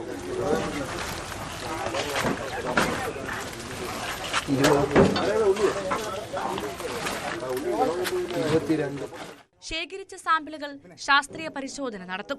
കണ്ടെത്തിയ നെറ്റിപ്പട്ടം കൊട്ടാരക്കര കൃഷ്ണൻകുട്ടി എന്ന പ്രസിദ്ധമായ ആനയുടേതാണെന്നാണ് സംശയം. അന്വേഷണം സുതാര്യമായിരിക്കണമെന്നാണ് ഹൈന്ദവ സംഘടനകളും BJPയും ആവശ്യപ്പെടുന്നത്. സംഭവത്തിൽ വൻ ഭക്തജന പ്രക്ഷോഭം സംഘടിപ്പിക്കാനാണ് തീരുമാനം. ന്യൂസ് 18 കൊട്ടാരക്കര. ഈജിപ്തിൽ നടക്കുന്ന ഗാസ സമാധാന ഉച്ചകോടി അല്പസമയത്തിനകം ആരംഭിക്കും. ആദ്യഘട്ടത്തിൽ 154 പലസ്തീൻ തടവുകാരെ ഇസ്രായേൽ വിട്ടയച്ചു കഴിഞ്ഞു. ഹമാസ് മോചിപ്പിച്ച 20 ബന്ദികൾ ഇസ്രായേലിലേക്ക് മടങ്ങിയെത്തി. ഇസ്രായേൽ പാർലമെന്റിൽ ഇന്ന് അമേരിക്കൻ പ്രസിഡന്റ് ഡൊണാൾഡ് ട്രംപിന് ഊഷ്മള വരവേൽപ്പാണ് ലഭിച്ചത്. യുദ്ധം അവസാനിച്ചെന്നും ഇനി മിഡിൽ ഈസ്റ്റിൽ സമാധാനത്തിന്റെ കാലമാണെന്നും ട്രംപ് പറഞ്ഞു. ബന്ദികളുടെ കുടുംബാംഗങ്ങളെ കണ്ട പ്രസിഡന്റ് നിലവിൽ ഈജിപ്തിൽ എത്തിക്കഴിഞ്ഞു. അജയ് സുധ ബിജു വിവരങ്ങളുമായി. അജയ്, ഇന്ന് പ്രധാനപ്പെട്ട ഒരു ദിവസമാണ്. കുടുംബങ്ങളെ തിരിച്ച് കണ്ട ഇരുട്ടിൻ്റെ ദിവസങ്ങൾക്കൊക്കെ ശേഷം കുടുംബാംഗങ്ങളെ തിരിച്ച് കാണാൻ കഴിഞ്ഞ സന്തോഷത്തിലാണ് ബന്ദികളുള്ളത്. ട്രംപ് പ്രഖ്യാപിച്ചതുപോലെ ഒരു ശാശ്വതമായ സമാധാനം വരുമോ എന്നതാണ് ഏറ്റവും പ്രധാനപ്പെട്ട കാര്യം. ഉച്ചകോടി ആരംഭിക്കുകയാണ്. എന്തൊക്കെയാണ് ഏറ്റവും പുതിയ വിവരങ്ങൾ? ശ്രീജ, ട്രംപിനോട് ഇപ്പോൾ അവിടെ എത്തിയ ഉടനെ ഒരു മാധ്യമപ്രവർത്തകർ ചോദിച്ചിരുന്നു ഈ രണ്ടാം ഘട്ട ചർച്ചകൾ എപ്പോഴാണ് നടക്കുക എന്ന് ചോദിച്ചിരുന്നു. അപ്പോൾ അതിന് ട്രംപ് മറുപടി പറഞ്ഞത് രണ്ടാം ഘട്ട ചർച്ചകൾ ഇതിനോടകം തന്നെ ആരംഭിച്ചു എന്നതാണ്. ഇപ്പോൾ ആദ്യഘട്ട ചർച്ചകൾ അത് വളരെ സുഗമമായി നടക്കുകയും ഇസ്രായേലും അതുപോലെ തന്നെ ഹമാസും വ്യവസ്ഥകൾ അംഗീകരിച്ചുകൊണ്ട് ബന്ദികളെ വിട്ടയക്കാൻ സമ്മതം അറിയിക്കുകയും ചെയ്തിരുന്നു. ഇതിൻ്റെ ആദ്യഘട്ടമായിട്ടാണ് ഇപ്പോൾ നിലവിൽ ഈ ഹമാസിൻ്റെ പക്കലുള്ള ജീവിച്ചിരിക്കുന്ന 20 ഇസ്രായേലി പൗരന്മാരെ വിട്ടു നൽകുകയും അതുപോലെ തന്നെ ഹമാസ് തിരിച്ച് അതുപോലെ തന്നെ ഇസ്രായേൽ തിരിച്ച് അവരുടെ പക്കൽ തടവിലുണ്ടായിരുന്ന 1900-ലധികം പലസ്തീൻ തടവുകാരെ വിട്ടയക്കാൻ വേണ്ടിയിട്ട് തീരുമാനമെടുക്കുകയും ചെയ്തത്. ഇപ്പോൾ നിലവിൽ 154 തടവുകാരെ വിട്ടയച്ചു എന്നാണ് വിവരം ലഭിക്കുന്നത്. ഇനിയും നിരവധി 1000-ലധികം പേരെ വിട്ടയക്കാനുണ്ട്. അപ്പോൾ ഈ ബന്ദികളുടെ കൈമാറ്റം, പരസ്പരമുള്ള കൈമാറ്റമൊക്കെ സുഗമമായി തന്നെ നടന്നു. ഇസ്രായേലിൽ വളരെ വലിയ ഒരു സ്വീകരണം തന്നെ ഈ തിരിച്ചെത്തിയ ഈ തടവുകാർക്ക്, ഈ ബന്ദികൾക്ക് ലഭിച്ചു എന്നുള്ളതാണ് വളരെ സന്തോഷകരമായിട്ടുള്ള കാര്യം. ട്രംപ് ഉൾപ്പെടെ ഈ ബന്ദികളുടെ കുടുംബാംഗങ്ങളെ ഉൾപ്പെടെ സന്ദർശിച്ചതിന് ശേഷമാണ് ഈജിപ്തിലേക്ക് യാത്ര തിരിച്ചത്. എന്നാൽ ഈ രണ്ടാം ഘട്ട ചർച്ചകൾ എന്ന് പറയുന്നത് തീർച്ചയായിട്ടും നിർണായകം തന്നെയാണ്. ഈ ഇസ്രായേലാണെങ്കിലും അതുപോലെ തന്നെ ഹമാസ് ആണെങ്കിലും വ്യവസ്ഥകൾ പൂർണ്ണമായിട്ടും അംഗീകരിക്കാത്ത ചില കാര്യങ്ങളെല്ലാം ഈ രണ്ടാം ഘട്ട ചർച്ചയിൽ വരുന്നുണ്ട്. പ്രധാനമായിട്ടും ഈ ഹമാസ് ഈ ഗാസ മുനമ്പിൻ്റെ ഈ അധികാരം അത് പൂർണ്ണമായിട്ടും വിട്ടുകൊടുക്കാൻ തയ്യാറായിട്ടില്ല. ഈ ടെക്നോക്രാറ്റുകളുടെ നേതൃത്വത്തിലുള്ള ഭരണത്തിൽ ഹമാസിനും കൂടി പങ്കാളിത്തം വേണം, അല്ലെങ്കിൽ ഹമാസിൻ്റെ ഒരു പ്രതിനിധി കൂടി അതിൽ ഇടപെടും എന്ന് ഹമാസ് നേരത്തെ പറഞ്ഞിരുന്നു. അതുപോലെ തന്നെ ഈ പൂർണ്ണമായിട്ടുള്ള നിരായുധീകരണം അതും ഹമാസ് പൂർണ്ണമായിട്ട് അംഗീകരിച്ചിട്ടില്ലാത്ത കാര്യമാണ്. അതുപോലെ തന്നെ ഇസ്രായേലിൻ്റെ ഭാഗത്തു നിന്ന് നോക്കുകയാണെങ്കിൽ ഗാസ മുനമ്പിൽ നിന്ന് ഈ 3 ഘട്ടമായിട്ട് സൈനികരെ പിൻവലിക്കണം എന്ന് ട്രംപ് പറഞ്ഞിരുന്നു. പകരം ഒരു അന്താരാഷ്ട്ര ഭരണസമിതിയായിരിക്കും അവിടെയുള്ള ഭരണമാണെങ്കിലും സുരക്ഷയാണെങ്കിലും എല്ലാം മേൽനോട്ടം വഹിക്കുക എന്ന് അറിയിച്ചിരുന്നു. എന്നാൽ ഈ പൂർണ്ണമായിട്ട് സൈനികരെ പിൻവലിക്കില്ല എന്ന് ഈ പ്രധാനമന്ത്രി ബെഞ്ചമിൻ നെതന്യാഹു ഉൾപ്പെടെ അവിടെ ഒരു പ്രാദേശിക മാധ്യമത്തിന് നൽകിയ അഭിമുഖത്തിലടക്കം പറഞ്ഞിരുന്നു. ഈ ഇസ്രായേൽ സൈന്യത്തിൻ്റെ ഒരു സാന്നിധ്യം പഴയതുപോലെ അല്ലെങ്കിലും അവരുടെ സാന്നിധ്യം മേഖലയിൽ എപ്പോഴും ഉണ്ടാകും എന്നാണ് ഈ നെതന്യാഹു ഉൾപ്പെടെ പറഞ്ഞിട്ടുള്ളത്. അപ്പോൾ ഈ രണ്ടാം ഘട്ട ചർച്ചയിലാണ് പ്രധാനമായിട്ടും 2 കൂട്ടരും ഹമാസും ഇസ്രായേലും ഒരേപോലെ വിയോജിക്കുന്ന പല വ്യവസ്ഥകളും അടങ്ങിയിട്ടുള്ളത്. അപ്പോൾ ഈ രണ്ടാം ഘട്ട ചർച്ചയിലേക്ക് കടക്കുമ്പോൾ അത് പ്രതിസന്ധിയിലാകുമോ എന്നുള്ള ആശങ്കയുണ്ട്. ഇന്ന് ട്രംപിൻ്റെ നേതൃത്വത്തിൽ തന്നെ രണ്ടാം ഘട്ട ചർച്ചകൾക്ക് തുടക്കമാകും എന്നാണ് അറിയാൻ സാധിക്കുന്നത്. ഈ ഈജിപ്തിലുള്ള ഗാസ ഉച്ചകോടിയിൽ ഇത് സംബന്ധിച്ചുള്ള ചർച്ചകളെല്ലാം തുടങ്ങി വയ്ക്കും. 20-ലധികം രാജ്യങ്ങളിൽ നിന്നുള്ള പ്രതിനിധികൾ ഇതിൽ പ്രത്യേക ഈ ഒരു ഉച്ചകോടിയിൽ പങ്കെടുക്കുന്നുണ്ട്. ഇന്ത്യ പ്രതിനിധീകരിച്ച് വിദേശകാര്യ സഹമന്ത്രിയായിട്ടുള്ള കീർത്തി വർദ്ധൻ സിംഗ് പങ്കെടുക്കുന്നുണ്ട്. അദ്ദേഹം ഇപ്പോൾ നിലവിൽ ഈജിപ്തിൽ എത്തിക്കഴിഞ്ഞു. പ്രധാനമന്ത്രി നരേന്ദ്രമോദിയെയാണ് ആദ്യം ഈജിപ്തിലേക്ക് ക്ഷണിച്ചിരുന്നത്. എന്നാൽ പാകിസ്ഥാന്റെ പ്രതിനിധി പങ്കെടുക്കുന്നത് കാരണമാണ് നരേന്ദ്രമോദി പങ്കെടുക്കാത്തത് എന്നാണ് വിവരം ലഭിക്കുന്നത്. നിലവിൽ ഈ ഒരു ഉച്ചകോടിക്ക് വേണ്ടിയിട്ടുള്ള ഒരുക്കങ്ങൾ നടന്നുകൊണ്ടിരിക്കുകയാണ് ഈജിപ്തിൽ. ട്രംപ് നിലവിൽ ഈജിപ്തിൽ എത്തിക്കഴിഞ്ഞു. ഈജിപ്ത് പ്രസിഡന്റ് ട്രംപിനെ അവിടെ നിന്ന് എയർപോർട്ടിൽ നിന്ന് സ്വീകരിച്ചപ്പോൾ സമ്മേളന വേദിയിലേക്ക് പൊയ്ക്കൊണ്ടിരിക്കുകയാണ്. ഇപ്പോൾ നിലവിൽ മറ്റ് രാജ്യങ്ങളിലെ പ്രതിനിധികളും അവിടെ എത്തിയെന്നാണ് അറിയാൻ സാധിക്കുന്നത്. ഈ പലസ്തീൻ്റെ പ്രതിനിധി ഉൾപ്പെടെ അവിടെ എത്തിയിട്ടുണ്ട്. ഉടൻ തന്നെ ചർച്ചകൾ ഇന്ന് രാത്രിയോടെ തന്നെ, ഇന്ത്യൻ സമയം ഇന്ന് രാത്രിയോടെ തന്നെ അവിടെ ആരംഭിക്കും. ശ്രീജൻ. ശരി, അജയ് സുധാ ബിജുവാണ് വിവരങ്ങൾ നൽകിയത്. യുദ്ധം അവസാനിച്ചു, ഇനി സമാധാനത്തിൻ്റെ കാലമെന്നാണ് ട്രംപിൻ്റെ പ്രഖ്യാപനം. ദ പീസ് പ്രസിഡന്റ് എന്ന ആ ഒരു പദവി സ്വയം ഏറ്റെടുക്കുകയാണ് ട്രംപ്. പക്ഷേ സമാധാനം ആര് കൊണ്ടുവന്നാലും അത് സമാധാനം തന്നെയാണ്. അത് നിലനിൽക്കുന്ന സമാധാനമാവട്ടെ എന്നത് മാത്രമേ ഈ സമയത്ത് പ്രത്യാശയുള്ളൂ. മറ്റ് പ്രധാനപ്പെട്ട വാർത്തകളിലേക്ക്. വിജയ് കരൂരിലേക്ക്.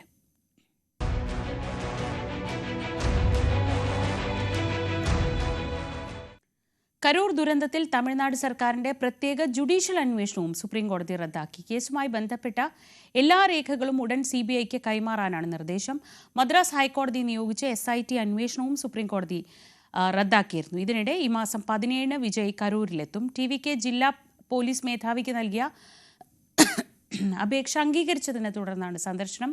അജയ് തന്നെ വിവരങ്ങൾ നൽകും. അജയ്, അതായത് DMK സംബന്ധിച്ച് ഇത് വലിയ തിരിച്ചടിയാണ്. അവരിൽ നിന്ന് പൂർണ്ണമായി എടുത്തു മാറ്റിക്കൊണ്ട് CBI അന്വേഷിക്കട്ടെ എന്നൊരു നിലപാടെടുക്കുമ്പോൾ അതിന് പിന്നിൽ രാഷ്ട്രീയമായ കാരണങ്ങൾ ഉണ്ടോ എന്നതുകൂടി ചിലപ്പോൾ എതിരാളികൾ സംശയിച്ചേക്കാം. എന്തായാലും ഇനി സംസ്ഥാന സർക്കാരിന് യാതൊരു റോളും ഇല്ലാത്ത തരത്തിൽ ഒരു അന്വേഷണം കരൂരിൽ നടക്കും. അങ്ങനെ വേണ്ടേ മനസ്സിലാക്കാൻ? ഈ കരൂരിലെ വിജയുടെ സന്ദർശന പരിപാടികൾ എങ്ങനെയൊക്കെയാണ് നിശ്ചയിച്ചിട്ടുള്ളത്?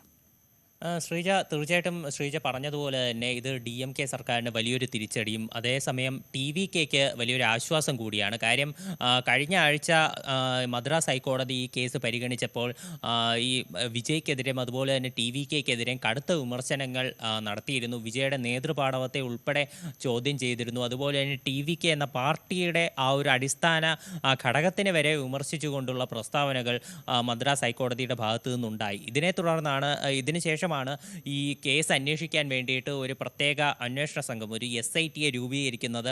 നോർത്ത് സോൺ IG ആയിട്ടുള്ള അസ്രാ ഗർഗിൻ്റെ നേതൃത്വത്തിലുള്ള അന്വേഷണ സംഘത്തെയാണ് നിയോഗിച്ചത്. ഈ ഒരു ഹൈക്കോടതിയിൽ നിന്ന് വന്ന ഈ പരാമർശങ്ങൾക്കെതിരെയും അതുപോലെ തന്നെ ഇപ്പോൾ നിലവിൽ ഉള്ള തമിഴ്നാട് സർക്കാരിന് കീഴിൽ തന്നെയുള്ള ഒരു പോലീസ് ഉദ്യോഗസ്ഥൻ്റെ നേതൃത്വത്തിലുള്ള ഈ സ്വതന്ത്ര അന്വേഷണ സംഘത്തിൻ്റെ വിശ്വാസ്യതയും ചോദ്യം ചെയ്തുകൊണ്ടാണ് TVK സുപ്രീം കോടതിയെ സമീപിക്കുകയുണ്ടായിരുന്നത്. അതേസമയം തന്നെ BJP ഉൾപ്പെടെയുള്ള മറ്റ് പാർട്ടികൾ CBI അന്വേഷണം വേണമെന്നാവശ്യപ്പെട്ടുകൊണ്ട് സുപ്രീം കോടതിയിൽ ഹർജി സമർപ്പിച്ചിരുന്നു. ഈ വ്യത്യസ്ത ഹർജികൾ പരിഗണിച്ചുകൊണ്ടാണ് ഇന്ന് ഈ ഹൈക്കോടതി നിയോഗിച്ചിട്ടുള്ള ഈ SITയെ പിരിച്ചുവിടുകയും അതുപോലെ തന്നെ ഈ CBI അന്വേഷണം അവിടെ കൊണ്ടുവരികയും ചെയ്തത് സുപ്രീം കോടതി. അതുപോലെ തന്നെ ഈ ഹൈക്കോടതി ഈ പ്രത്യേക അന്വേഷണ സംഘത്തെ നിയോഗിക്കാനുള്ള ഈ ഹൈക്കോടതിയുടെ തീരുമാനത്തെ സുപ്രീം കോടതി ചോദ്യം ചെയ്യുക മാത്രമല്ല, ഇതിനെ സംബന്ധിച്ച് ഹൈക്കോടതി രജിസ്ട്രാർക്ക് എക്സ്പ്ലനേഷൻ ചോദിച്ചുകൊണ്ട് കത്തയക്കുകയോ ഉൾപ്പെടെ ചെയ്തിട്ടുണ്ട്. അതായത് വിജയ്ക്കെതിരെയും TVKക്കെതിരെയും നടത്തിയിട്ടുള്ള ഈ ഹൈക്കോടതിയുടെ വിമർശനങ്ങൾ അതെല്ലാം വെള്ളത്തിൽ വരച്ച വര പോലെ ഇല്ലാതായി എന്നുള്ളതാണ് സത്യം. അതായത് അവർക്കെതിരെ വന്ന രാഷ്ട്രീയമായി എതിരാളികളായിട്ടുള്ള DMK ഉപയോഗിക്കാൻ സാധ്യതയുള്ള എല്ലാ വിമർശനങ്ങളും ഇതോടുകൂടി ഒറ്റയടിക്ക് ഇല്ലാതായി. അതുമാത്രമല്ല, സംസ്ഥാന സർക്കാരിനെ പ്രതിരോധത്തിലാക്കിക്കൊണ്ടാണ് നിലവിൽ ഈ CBI അന്വേഷണം കൂടി വരുന്നത്. സംസ്ഥാന സർക്കാർ ഒരു ജുഡീഷ്യൽ അന്വേഷണം പ്രഖ്യാപിച്ചിരുന്നു. മുൻ ജഡ്ജിയായിട്ടുള്ള അരുണ ജഗദീഷിൻ്റെ നേതൃത്വത്തിലായിരുന്നു ഈ അന്വേഷണം ആരംഭിച്ചിരുന്നത്. ഇവരുടെ ഭാഗത്തു നിന്നും കേസ് അന്വേഷണത്തിൻ്റെ എല്ലാ ചുമതലകളും ഇനി CBIയിലേക്ക് പോകും. അതായത് ഇനി ഈ കേസിനെ സംബന്ധിച്ചുള്ള എല്ലാ തീരുമാനങ്ങളും അത് കേന്ദ്ര സർക്കാരിൻ്റെ കീഴിൽ വരുന്ന CBI ആയിരിക്കും സ്വീകരിക്കുക. ഇത് തീർച്ചയായിട്ടും ഇപ്പോൾ BJPയും അതുപോലെ തന്നെ AIADMK ഉൾപ്പെടുന്ന സഖ്യം അത് TVKയുമായി ചർച്ചകൾ നടത്തിക്കൊണ്ടിരിക്കുന്ന സാഹചര്യമാണ്. സമയത്താണ് വിജയ് ഉൾപ്പെടെ രണ്ട് സംഘടനകളെ നേതാക്കൾ വിളിച്ചിരുന്നു. അപ്പോൾ ഈ സാഹചര്യത്തിൽ ഇത് അന്വേഷണം സംസ്ഥാന സർക്കാരിനെതിരെ പോവുകയാണെങ്കിൽ, പ്രത്യേകിച്ച് ഇപ്പോൾ TVKക്കെതിരെയുള്ള വിമർശനങ്ങളെല്ലാം പാടെ ഇല്ലാതായ സാഹചര്യത്തിൽ സംസ്ഥാന സർക്കാരിനെതിരെ അന്വേഷണം പോയാൽ വിജയ് തീർച്ചയായിട്ടും BJPയോട് കടപ്പെട്ടിരിക്കും. അപ്പോൾ ഇനി ഭാവിയിൽ 2026 തെരഞ്ഞെടുപ്പിന് വേണ്ടിയിട്ടുള്ള ഒരു സഖ്യസാധ്യത അത് ഇപ്പോൾ തന്നെ ചർച്ചകളിൽ നിറഞ്ഞു കഴിഞ്ഞു. ഇനി ആ സഖ്യത്തിലേക്കുള്ള ചർച്ചകൾ മുന്നോട്ട് പോകുമോ എന്നുൾപ്പെടെയുള്ള ചോദ്യങ്ങൾ ഇനി തമിഴ്നാട് രാഷ്ട്രീയത്തിലുണ്ട്. അതുമാത്രമല്ല, വിജയ് ഇനി 17-ാം തീയതി കരൂർ സന്ദർശിക്കുന്നുണ്ട്. ഇത് സംബന്ധിച്ച് TVK ജില്ലാ പോലീസ് മേധാവിക്ക് ഒരു അപേക്ഷ നൽകിയിരുന്നു. ആ അപേക്ഷ അംഗീകരിച്ചുകൊണ്ട് ഇപ്പോൾ പോലീസ് ഉത്തരവ് ഇറക്കിയിട്ടുണ്ട്.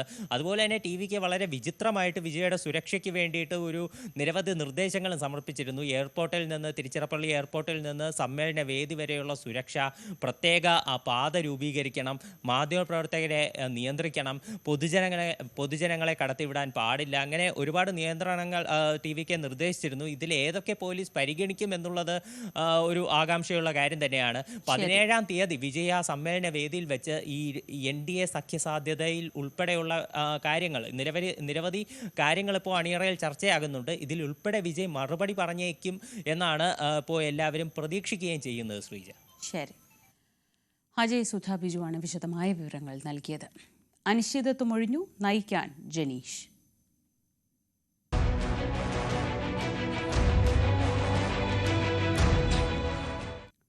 രാഹുൽ മാങ്കൂട്ടത്തിൽ പദവി ഒഴിഞ്ഞതിനു ശേഷം ആരാകും പ്രസിഡന്റ് എന്ന വലിയ ഒരു അനിശ്ചിതത്വം യൂത്ത് കോൺഗ്രസിൽ ഉണ്ടായിരുന്നു. ഒടുവിൽ സംസ്ഥാന അധ്യക്ഷനായി OJ ജനീഷിനെ തെരഞ്ഞെടുത്തു.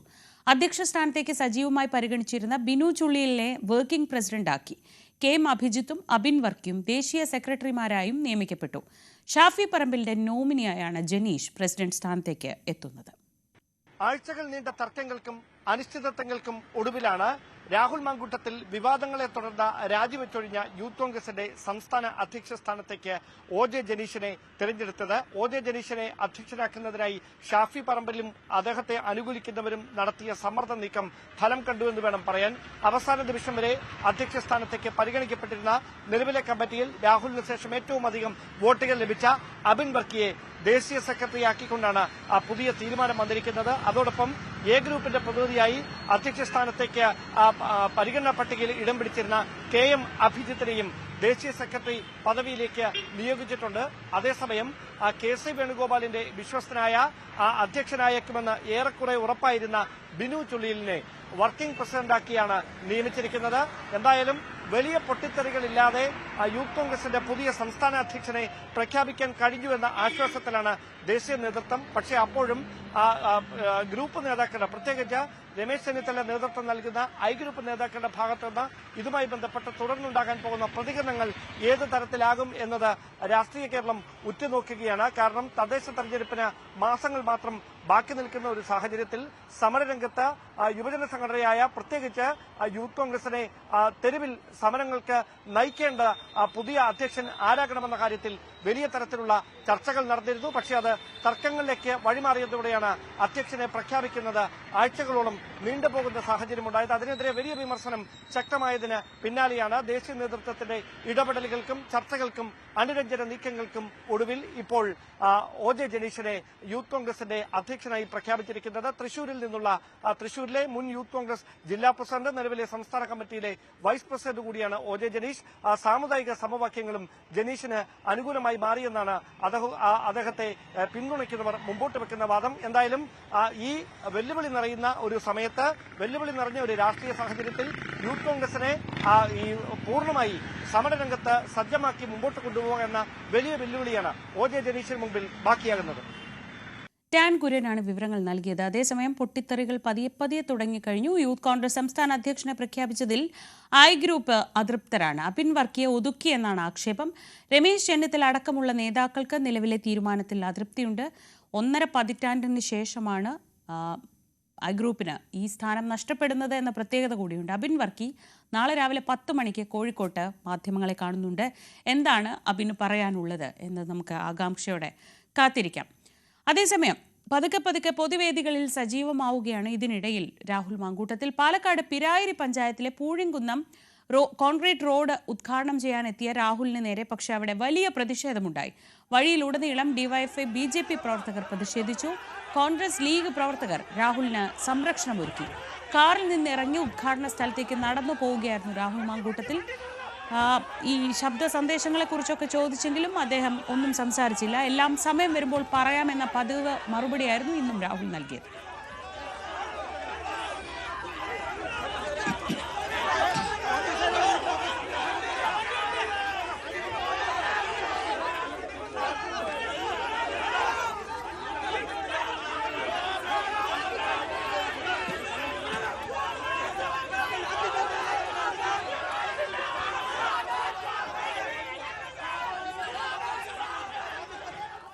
കോഴിക്കോട് പേരാമ്പ്രയിൽ പോലീസിന് നേരെ സ്ഫോടക വസ്തു എറിഞ്ഞെന്ന ആരോപണത്തിൽ കേസെടുത്തു. ദൃശ്യങ്ങൾ പരിശോധിച്ചാണ് നടപടിയെടുത്തത്. കോൺഗ്രസ് പ്രവർത്തകർക്കെതിരെയാണ് കേസ്. സാമൂഹിക അന്തരീക്ഷം തകർക്കാൻ ശ്രമിച്ചതിന് ഉൾപ്പെടെയുള്ള വകുപ്പുകൾ ചേർത്താണ് കേസ്. അതേസമയം പോലീസ് അതിക്രമം നടത്തിയെന്ന ആരോപണത്തിൽ ഉറച്ചു നിൽക്കുകയാണ് കോൺഗ്രസ്.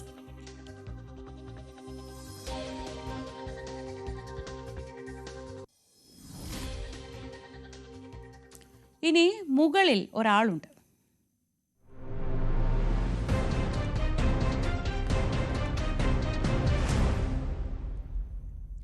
നമ്മൾ ഈ ഹോട്ടലുകളിലൊക്കെ പോകുമ്പോൾ അവിടെ സ്ഥിരം ചാരിറ്റി ബോക്സ് കാണാം. തൃശ്ശൂരിലെ ഹോട്ടലുകളിലെ ചാരിറ്റി ബോക്സുകളിൽ നിന്ന് പണം മോഷ്ടിക്കുന്നത് പതിവാക്കിയ ഒരാൾ CCTVയിൽ കുടുങ്ങി. തൃശ്ശൂർ ചാഴൂർ സ്വദേശി സന്തോഷ് കുമാറിനെയാണ് പോലീസ് അറസ്റ്റ് ചെയ്തത്. ഇയാളിൽ നിന്ന് ഈ തട്ടിയെടുക്കേണ്ട ഹോട്ടലുകളുടെ പട്ടികയടക്കം കണ്ടെത്തിയിട്ടുണ്ട്.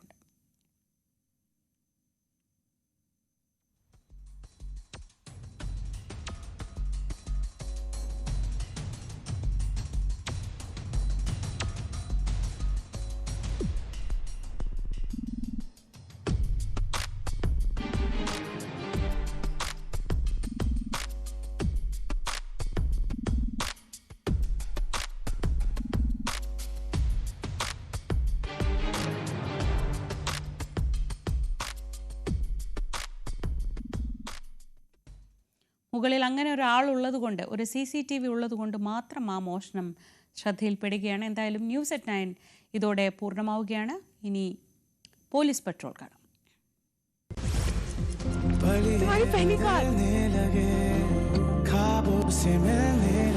ऐसी कई पहली कहानियों में हमेशा आपके साथ ऑल्टो K10